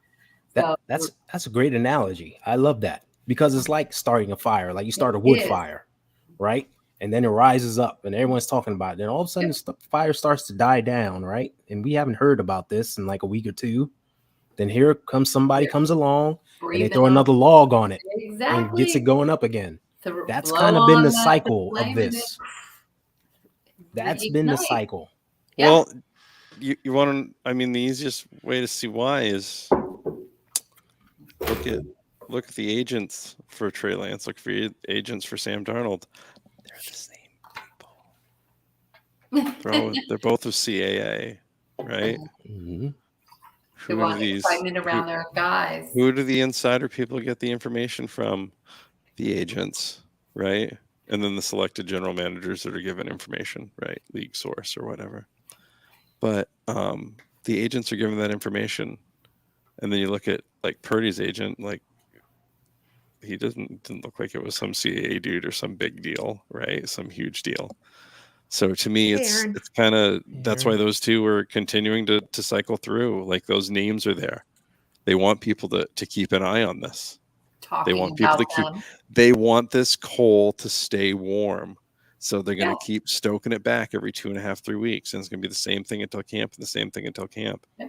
Unless something specifically happens to somebody that makes somebody else a starter. Right now, Brock Purdy's your guy. That's how it is. Right, but we know that. That's the thing. We know Right, that, right? and That's set in stone. we And know that's nothing to talk about. If you notice, no one talks about that, right? We And all that should know be- this. that We should all be the know this. I'm talk. just reminding everyone Our else out starting there. in quarterback should be case. the talk. Right. Instead, it's who's going to be number 3. Correct. Really? Yes. This what you got nothing better to do? The best way to get something in trade is to make this guy number 3, because it makes total sense. Yeah, that makes 'Cause at total that point, sense. Yeah. At Yeah, that that's point, the point. he's at his peak, right? He looks It the makes total best he's sense, guys. ever looked on the off season. But Yeah, I Sam mean- Darnold's going to beat him out in camp. Yeah. And there's praise and there's fake praise, and the praise that he has gotten so far in this offseason from everybody that matters, whether it's his receivers or whether it's his coaching staff, has been really, really, Really good. good. Mhm. And even the media that usually is a little bit harder on him has been great with him and have basically heard nothing but great things about what Trey Lance Yeah. has done this year, which is amazing Yeah. what you can do when you're healthy for the offseason, right? Exactly. He just happened to sync up his health with the offseason. It wasn't able to sync up with the end of the season. Ty, what do you think of Brian's comment? Say Darn Donald isn't here to compete is crazy. No, he's here to compete. We know that, right? They ranked their free agent quarterbacks for the offseason because just like last year, they wanted to have a strong quarterback room from top to bottom. He was the strongest guy there. Number 1, they signed him immediately. Let's get that problem taken care of. At a huge Yeah. discount, by the way. At a huge discount too. So yeah, so he's going to come in and he's going to compete. And that's what we want. That's what we all want. We want quarterback competition. We want these guys to come in and compete. But to say, without speaking to anyone on the team, that, oh, I guess he'll be number 2. Stop. He has the Stop. edge. Right? Like you was not there for OTAs. You didn't see how he looked. I bet you didn't even listen to a press conference from the team or, from the players. Nothing. And you're automatically saying this like it's a fact. And that's the problem. They're saying it like it's a fact. Oh, he can beat him out. Sam Darnold said out of his mouth, I'm still learning the playbook. Mm-hmm. That he did. I don't know how you can beat someone and get elevated when you don't know the plays, especially if you're the quarterback. A running back, you could get away with it. Somebody could tell you, hey, we're running power off left tackle. Got it. A quarterback, you can't do that. You can't look at the center and go, well, what are we doing on this play? It doesn't work that way. And Kyle Shanahan's not putting in somebody who doesn't. Yeah. Know the And I play. remember a press Thoroughly conference his- where Kyle said, I need guys to be here on offense because of all the stuff we throw at them. They need OTAs, they need training camp, they need to study by themselves. It takes them a while to get going. That's why you may not see rookies at the start of the season, because it takes them a long time to learn this offense. And even analysts and people in the know, former players have said, I didn't get comfortable in Kyle's offense till like near the end of my first year into the second year. Mhm. That's how complicated and deep it is. So to say a guy's going to come in and, I can see him being number 2. It wouldn't surprise me if he starts the season beating out Purdy. People have said that. And it's like, whoa, timeout. Can we pump our brakes here just a little bit? So that's where we got to temper all this talk. Can I answer Bryant's question? Sure. The one he had about previously about how they wanted Sam before they wanted Trey. They did. They 100% did. But the thing is, Trey now has 2 years already in this system that he Mhm. already knows like the back of his hand. So unless Trey Lance is, again, this is the thing that would concern you, right? If Sam Darnold really does beat out Trey Lance, like either Sam Darnold crushed it and crash coursed it and learned everything that you wanted to learn, or Trey Lance didn't look that good and they're telling you that they feel safer with Sam Darnold as a backup instead of Trey Lance. And I don't think they'd want to say that. Like he would have to be like the wheels would have to completely fall off in practices and the preseason and all of it. I'm going to be real interested to see how the snaps go in the preseason, how much he gets, how much, how much Darnold gets, how much Allen gets between the three of them, No, I think you're right though, Matt, and your point that you're making. The Niners are not giving up their cards on where we're weak. When it comes to factual questions, they do answer them. They answer them cautiously, optimistically, and you listen to everything that's happened with Brock Purdy. They told the truth the whole entire time. But if somebody said, do you want Sam Darnold over Trey Lance? They are never going to answer that question. They're going to say, well, we're going to have camp. They're going to compete. The best guy's going to come out. It doesn't matter what they want. It doesn't matter what they think. They're never going to tell you what their inside mind is thinking about those kind of things, because that gives leverage to other teams. Oh, now they're questioning, who's going to be number 2, number 3. This speculation is out there, but the Niners are never going to give up their position on that, whether they want to or not. It's a competition. Hold on, Jess. Can you take that down? Can we bring up Melissa and then Bryant's comment? I'll bring it up because I have it right in front of me. All right. So hold on. So first I'll show Melissa's. Aren't we all East Coasters? Have we seen and lived that Sam Darnold era? Jets and Panthers. It was fugly. In addition to that, David said, 6 cents, Sammy looks good in practice. We're talking about practice, not a game. That's right, practice. We talking about practice. Shout out to Allen Iverson. Being in the New York area, I hear a lot of Jet stuff and Giants. Let me tell you this. In practice, Sam Darnold looks like John Elway. However, on game day, he looks like Brock Osweiler. Huge difference, right? And you can see why Matt Mayoka was like he might be the best thrower of the football ever, because in practice he can sling it. He looks real good, but on game day, when it comes to processing, when it comes to running the offense, when it comes to bullets are flying, people are coming at you, it's a different thing. And you're also looking at him. Side of that. Go ahead. Yeah. Well, no, 100%. And you're also looking at the fact that he got developed in places that didn't really keep a whole hell of a lot of consistency with their offensive lines. They didn't keep a whole hell of a lot of consistency with their offensive coordinators. I shudder to think of the situation Trey Lance would be in if he was running through, multiple systems and multiple things, right? Like, and Darnold's now done it however many times. Like you see it with these guys. Look at how long Alex Smith. We saw it in prime time. Like these guys have the talent. There's a reason they're being taken there. So it's up to you to nurture them and nurture them the correct way. And nurturing them the correct way is not changing their offensive coordinator and head coach every other year. And that's the sort of thing that happens and has happened. So, and that goes back to my comment about cohesiveness with coaching staffs and leadership, because you've got talent, but if it's not utilized properly, you're going to have the Sam Darnolds and the Alex Smiths of the world who are going to be out there and could have been supernovas and bright, shiny stars and had flashes of brilliance, but never quite did what was expected of them. And it's almost inevitably because of these things. I mean, Sam Darnold played in system, in the Jets. How consistent have the Jets been ever? And you look at, even in our cases, when we didn't have gnat flying around. Like, go away.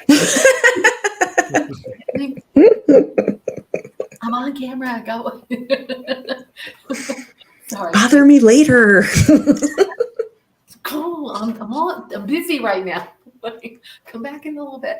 But yeah, I mean, if you don't have good teams, good coaching, good quality players to help, in front of a quarterback, you don't give them enough time, and they're not the guy that can throw and run and be that kind of player, they're going to struggle. They're going to struggle.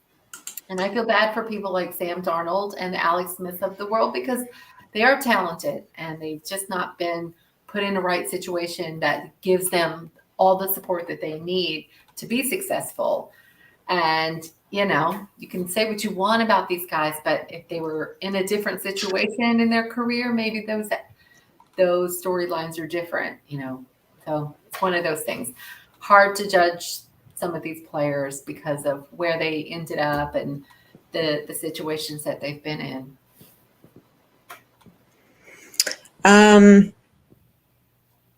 Albert Breer Mhm.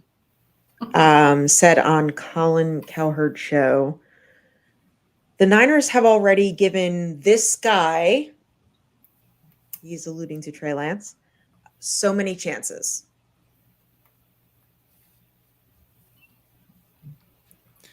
What's Really? so many? Have they? Can we define I, so I many? like the Yeah. this guy. This guy. I mean, that's the Trey Lance slander show, if I remember correctly. Am I correct on that? I don't watch it, Yep. but I'm pretty sure that's the full I on Trey only read Lance the slander excerpt. show. But it Um, seemed like that. Yeah. Because Colin Cowherd thought he was going to be a father-in-law, and then he wasn't. I think that's what it was.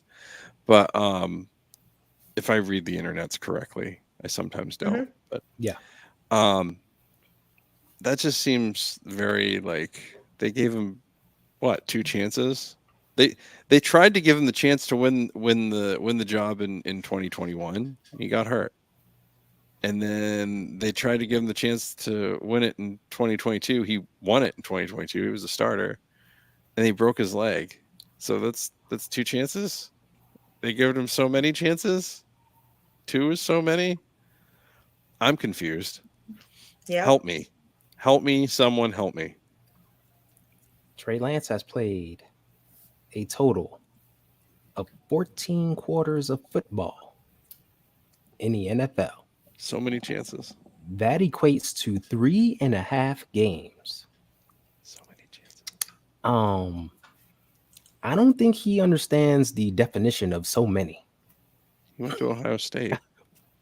I don't think he took math classes To Ohio State. because I'm a raw.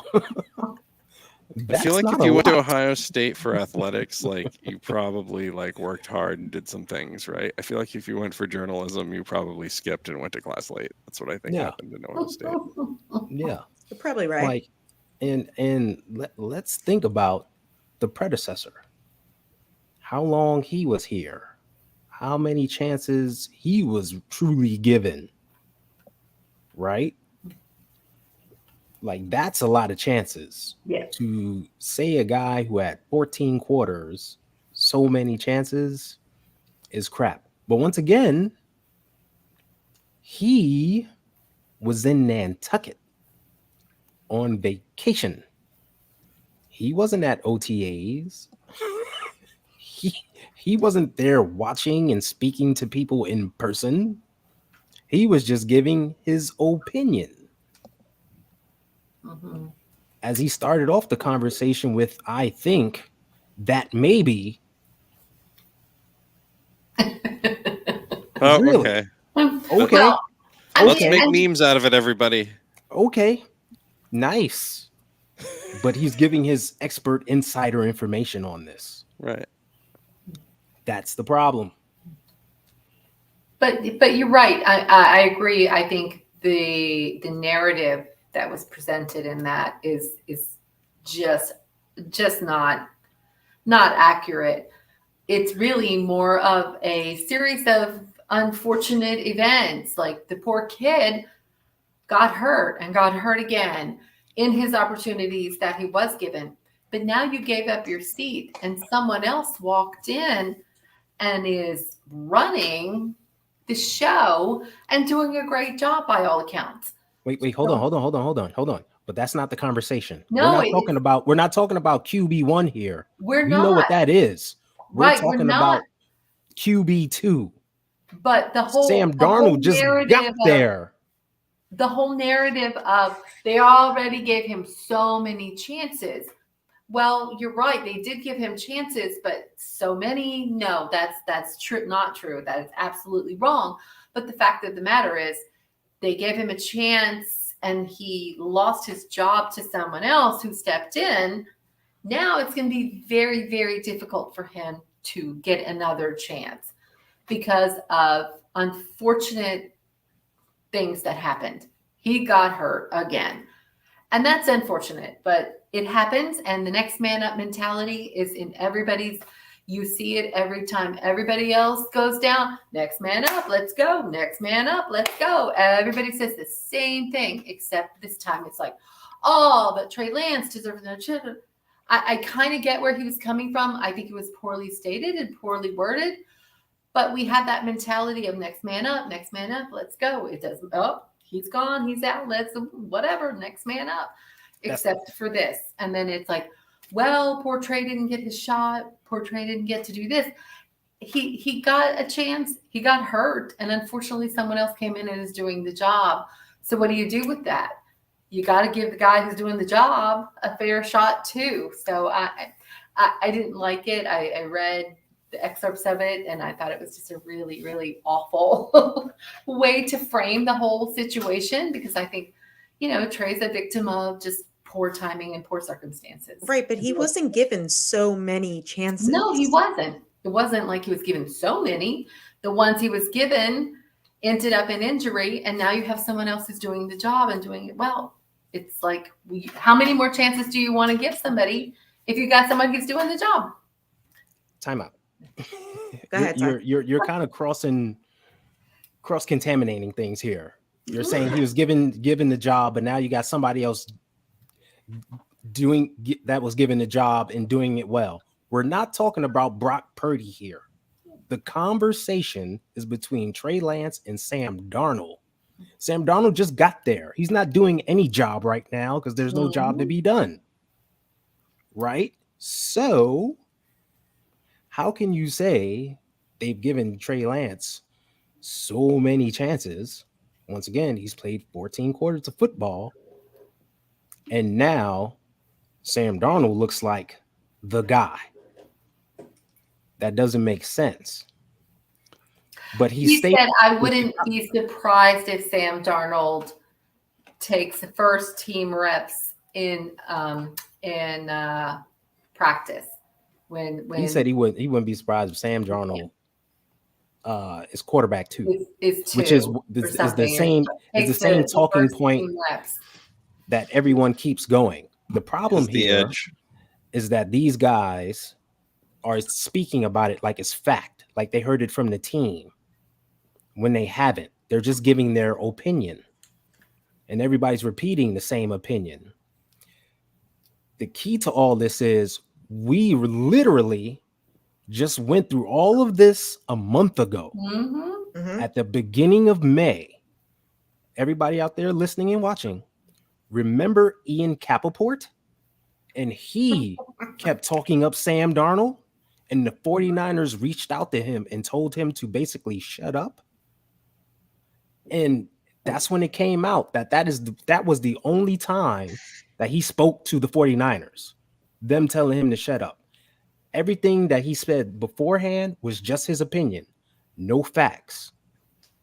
And fans got upset with that. Ian, how can you do that? We rely on you for information and you're just giving your opinion. And then it was backlash that, hey, it's not his fault that fans believed it was a fact when he was just throwing out conjecture. We literally just went through this. And same thing with what Matt Mayoko said. It's like we talked about lighting that fire and then it died down. And now here they come throwing another log on the fire to keep it up. They're just giving their opinion. No one is saying I spoke to the 49ers. Here's the information I have. As a matter of fact, all those guys are on vacation, right? There's no Right. one to speak to. They're all on vacation, but these guys are coming out, giving their opinion, and they're trying to make you believe it's a fact. They got sources in the building. There's no one in the building. The building's closed. And that's the problem. That's what's Yeah. going on here. At least Matt Mayoko said it was his opinion. Right, Yeah. but people And- still thought, Right. And I get that. But if you listen to Adam Schefter, if you listen to Albert Breer, they're not saying, hey, this is my opinion from what I heard, blah, blah. No, the app actually, he said that. But, you know, based on previous conversations, something like that to give it some merit. They're not doing that. no. If you listen to them, they're literally saying, you know, I think the 49ers feel. What do you mean what they feel? or my Yeah. best Yeah. guess, Yeah. or Tell me what you know. And if you don't know, say I don't know. And that seems to be a big no-no in the industry. Mhm. No one can say I don't know. However, I had a conversation with someone previously, and this is the direction that they said they might take. Like, how hard is that? That's the killer part to all this.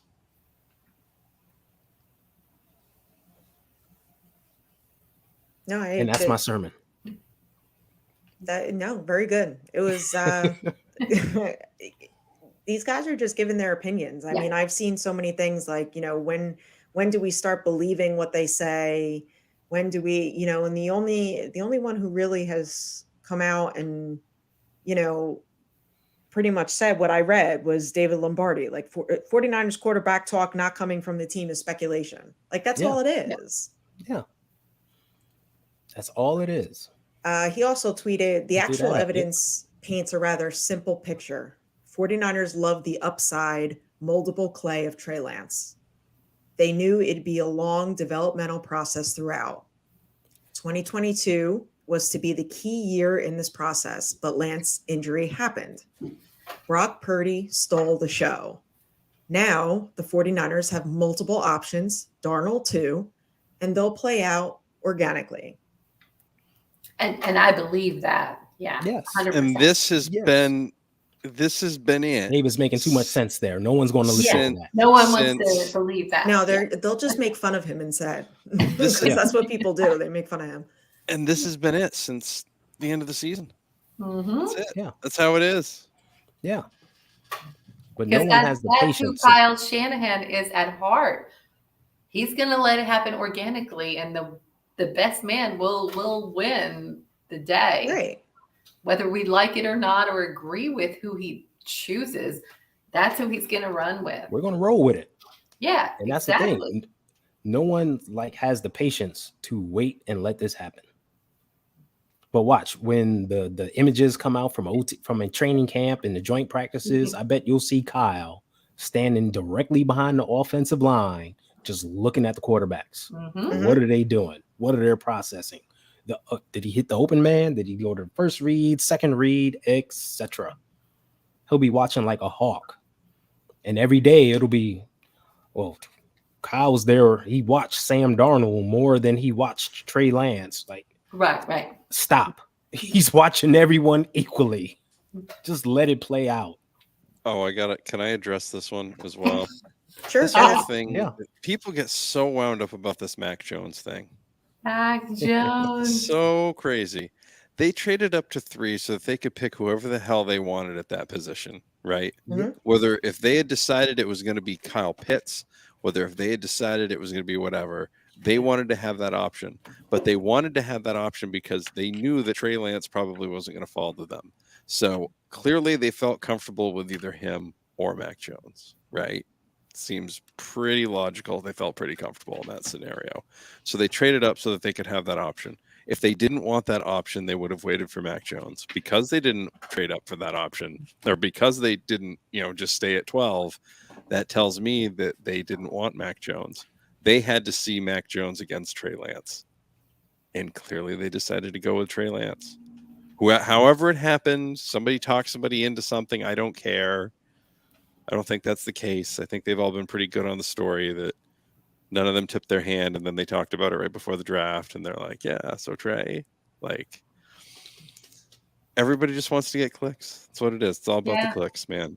It's definitely It's all that. about the clicks when you really should be pay looking those for sponsors. sponsors. Is really what it boils down to. I know people will argue, oh, they don't need clicks, they don't need views. Yes, they do. Yes, They have Their sponsors big say sponsors. otherwise. Look, And those sponsors look at numbers. and who are the sponsors? That's what they're paying Oh, for. Fun fact: the gambling, right? That's a big deal. That seems to have a lot of money towards it. So Mhm. they need you talking and thinking about their players and stuff like that, so that you decide that you want to, do whatever tonight, or put your future bet in, or do a best ball draft, or whatever it might be. I'm Feed sure the there machine. are plenty of lines on the 49er quarterbacks in Vegas. Oh, tons. Gotta be. I should reach out to TL. Tell me something. Yeah. I know he knows. All right. Tom Pelissero. Mhm. Brock Purdy is headed to Jacksonville today to throw the next couple weeks with quarterback coach Will Hewlett and ortho specialist Tom Gormley. Another sign Purdy is progressing through his rehab following elbow surgery and remains on track to be ready for the 2023 season. This is nothing new. Yeah. If people paid attention at the press conferences, Brock Purdy stated that he would be going to Jacksonville. Yeah. The fact that he's meeting with this doctor as opposed to the doctor who performed his surgery, Dr. Meister, isn't a big deal. But yeah, that's my opinion of that in a nutshell. Yeah. What do you guys think? More news about nothing. And good Yeah, day. I would agree, Matt. It's just It's like one doctor is based in Arizona. You're going to Jacksonville. You think that doctor's going to fly to Jacksonville for you? No. My surgery's done. You know what? I'm going to refer you to a colleague that's in Jacksonville. Send him all your case notes. He can look after you, and we can confer via Zoom or whatever. That's how the medical field works. Right. I mean, know he's how just people not think, going. Especially in 2023. Exactly. He's just not going blind into the to see this Yeah, doctor. this was Like they planned. definitely This right. was Like the all part team, of his rehab Dr. Meister, plan. like they all Exactly. talk was to all one planned another. out. I mean, we're just being too logical right now. yeah. I know. I feel like Well, I feel the like we're gonna surgeon get does canceled. surgery, I and feel a like physical therapist does physical therapy. So the surgeon's going Right. to say, "My job is done. Here's the guy who can help you rehab." So surgeons Yeah. do surgery. Here's the physical notes, here's the therapists reports. do We're gonna have conference after. calls, we're gonna do Zooms, whatever the case may be. This is what's happening right now, people. I don't know where the controversy is there. it looked like mom and dad were telling us that, hey, you know what? We can't see this movie because we left too late, but we're going to go see another movie and it's okay. That's what it was like when you and Ty were talking to us. It's okay. We're still going to get candy. We're still going to get popcorn, right? We're just going to see a We're different still going to movie, the movies. okay? We're going to see a different movie. We're not going to see Mario. We're going to see the Spider-Verse, okay? You like Spider-Man. I know you do.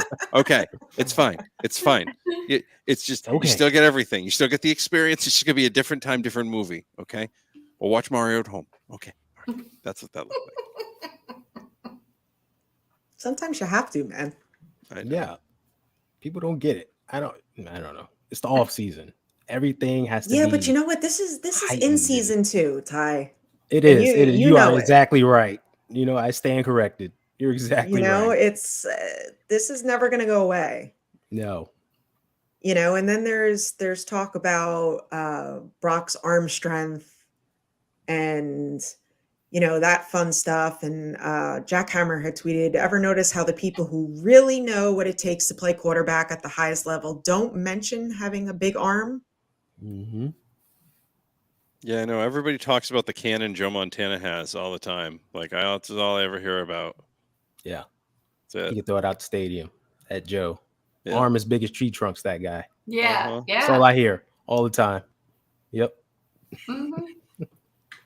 Brian says that he thinks we end up with Cousins. That's the most ridiculous thing. I don't that think so. everybody wants to pull. I Like- saw something about that too in the off season, the battle for Kirk Cousins. I'm like, Yeah, oh, somebody put that How out much there. better is Kirk Cousins going to have to be than Brock Purdy? Because keep in mind, Kirk Cousins is going to take up $42 trillion on your salary cap. Thank you, sir. This is what the league is going towards. Just watch it. This is Well, what's you know happening. what, guys? We are a whole lot of common sense and logic tonight. This Yeah. is unreal. It's I'm it's telling you, unbelievable. we're getting canceled. If, There's if too much you don't, common sense. we're at a point in this league now where quarterbacks are really going to We're start getting the being axe. treated very similarly to running backs, where like if you're not the elite of the elite of the elite, then we're probably going to go back into the draft and find somebody cost controlled, because it is entirely too costly to have somebody that cannot take us to the next level. Yep. Right? Like you're starting to see the tier system kind of work itself out in the league, especially with the quarterbacks. So it's real interesting to see how that shakes up. And once you realize, like, do I have Tom Brady or do I have Drew Bledsoe? Do I have Steve Young or do I have Jeff Garcia? Do I have, like, you have to figure out what level quarterback you have. And if you think you can win a Super Bowl with that quarterback, okay. But if you have to pay that quarterback the same amount that Joe Burrow makes, or that Justin Herbert makes, or Lamar Jackson makes, or Patrick Mahomes makes, even though he's super underpaid, actually, fun fact. No, That tears up most of your cap. So then what are you doing, right? Then you're trying to build things around and you're constantly rejiggering everything around your quarterback.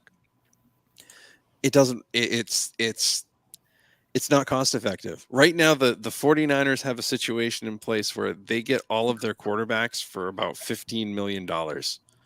And they are just coming off of a situation where they had to pay one over $20 million a year. And he did not win a Super Bowl for that amount. In fact, when he signed his deal at the time, he was like one of the highest deals in history. Mhm. Right? So he's in a tier, but he's not at that tier. So now you're looking at getting Brock Purdy stats at Kirk Cousins prices. That's not good value. And that's not going to do anything for Brandon Ayuk or Deebo Samuel. I mean, think of the people you're going to have to clear out or extend or clear out. And the team actually made comments about that in the State of the Team address about having young, talented quarterbacks that aren't hitting the cap. That allows them to make roster moves to build the team up in other ways for success. You know, we have a stacked roster for the reasons that we have quarterbacks that we are not overpaying for. And Jed, that was Jed York's comment, and we heard John Lynch talk about that in multiple press conferences previously. It's how they're building their roster, and they got two young guys on the cheap. Yeah, they got two young guys on the cheap that allows them to do a lot. They got three young guys on the cheap, I should say, that allows them to do a lot, and they like that model right now. They're going to ride with that. I like to take a different spin on this and say, just look how insane the media is right now. Right? Next year, there's going to be a bidding war for Kirk Cousins. And we're involved, of course, because Kyle Shanahan, we know, had it. Yeah. But on day one, Brock Purdy is the future. This is the media. Brock Purdy is the future. Kyle Shanahan finally found his guy. Can Brock Purdy lead us to the Super Bowl? On day two, the 49ers are going to be bidding for Kirk Cousins. Make it make sense. It doesn't. How did we find our quarterback of the future on day one? Kyle has his guy. And on day two, he's already looking for another old quarterback. That's the media That's what's going. That's the media nonsense that's going on right now. And that's why you have to take a step back and ignore what you are hearing. When you read one of these headlines, copy and paste it into Google and then check the dates on it to see how many times that same headline has been put out there in the past. That's a good one. Have fun with that. And let me know how that goes. Yeah. It's nostalgia talking. Google Darnold has edge over Lance, and then just let me know how that works. And I mean, you'll probably see it basically every 2.5 weeks, and it's going to be the same things and the same people. So it's tiring. All right. Anything else, guys? No. I do have one more just fun thing. George Kittle was with DeForest Buckner. Looked like they were having a good time, and I'm surprised that hasn't come out that George Kittle prefers DeForest Buckner over our defensive line.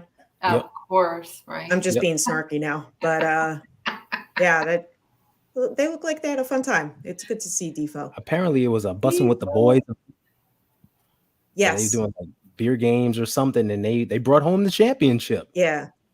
So congrats to those guys. Yeah, that was pretty cool. Out having fun, enjoying themselves, enjoying, the little off-season time they have left. Absolutely. So kudos to them. All right, guys. Well, hope you enjoyed the show. Let's go to our hurry up offense and the 2-minute warning. Go ahead, Maddie. Tight End University Hall of Fame. Figure out who it is. Let's just get an inaugural thing in there, right? 25, 30, 50 people.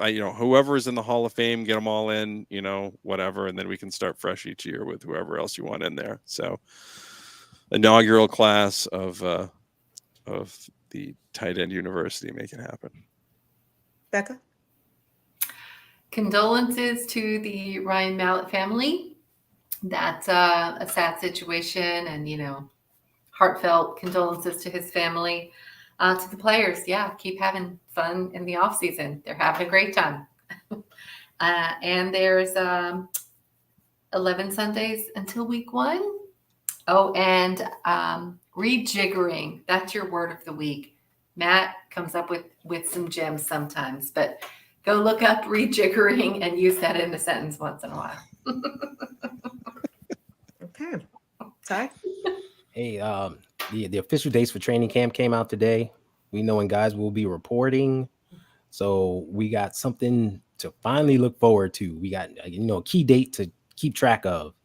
So everybody just take a deep breath. Have some patience for that to come, because the news cycle is going to get even wilder from here to there. So buckle up. Yeah. Rookies report July 18th and vets report July 25th. But until then, everybody enjoy. Have an awesome 4th of July. Happy Independence Day, everybody. And go Niners. And don't forget to like and subscribe. That's right. Bang, bang. And David McNider's comment is priceless. Let's show that real quick. There we go. Oh my God. I'm That's done. funny. Sure. Good night, folks. That's the way to It's end. over. We're definitely Thanks for getting tuning in, canceled now. guys. Peace out. Love It's you guys. over. And of course, for the upstart 49ers, they're 6 yards away from Pontiac. 3rd and 3. We'll see a pickup sometime on the right side, possibly. Montana